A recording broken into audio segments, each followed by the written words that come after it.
आप बहुत घूम फिर के महाराष्ट्र में आए हैं, पूरे टाइम आप ट्रैवल करते रहे हैं। ये बताइए कि महाराष्ट्र में आपको अपनी स्थिति कैसी लग रही है, क्योंकि जो सर्वेज हैं उसमें कह रहे हैं कि महाराष्ट्र बीजेपी के लिए केक वॉक नहीं है, तो क्या महाराष्ट्र बीजेपी के लिए अग्निपथ है?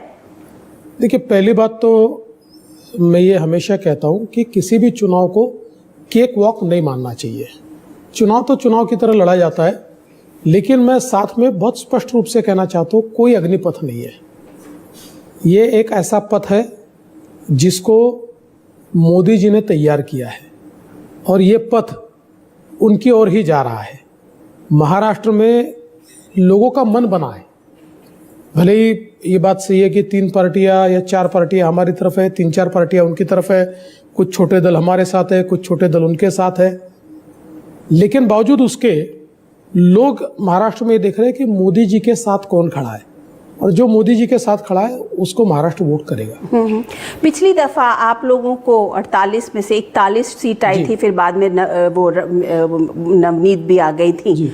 तो अब ये बताइए कि इस बार आप अपने आप से क्या टारगेट देख रहे हो? देखिए, हमने तो ये सोचा है कि पिछले टारगेट को हमको पार करना है। पिछले बार 41 आई थी, तो उससे ज़्यादा ही सीटें आनी चाहिए। इस प्रकार की रणनीति के साथ हम तीनों पार्टियां, चारों पार्टियां मिलकर काम कर रहे हैं। लेकिन अगर कुछ टारगेट में ऊपर नीचे हो गया तो इसका भी तो कहीं ना कहीं ठीकरा पड़ेगा ना किसी के ऊपर। देखिए, चुनाव में हार जीत होती है, हमें पूरा विश्वास है हम जीतेंगे। मुझे पूरा विश्वास है कि हम पिछला आंकड़ा पार करेंगे।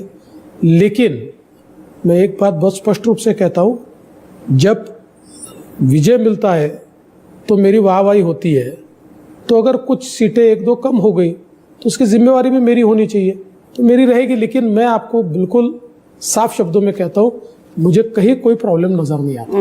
अच्छा, ये बताइए, कल ही अमित शाह का गुवाहाटी में एक भाषण था और उसमें कह रहे थे कि 2 जो फेज के चुनाव हुए हैं उन चुनाव में कि अगर देखा जाए तो हम 100 के आसपास या 100 के पार हैं, ऐसा कुछ कह रहे हैं। उसमें अगर वो 50% का आंकड़ा बता रहे हैं तो फिर आप लोगों का 400 पार वाला आंकड़ा तो कहीं से दिखता नहीं है।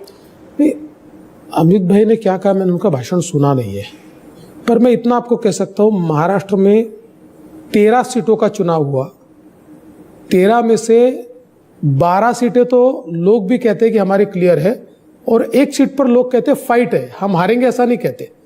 तो महाराष्ट्र में तो अभी जो 2 फेज में चुनाव हुए हैं उसमें करीब 100% हम लोग हैं।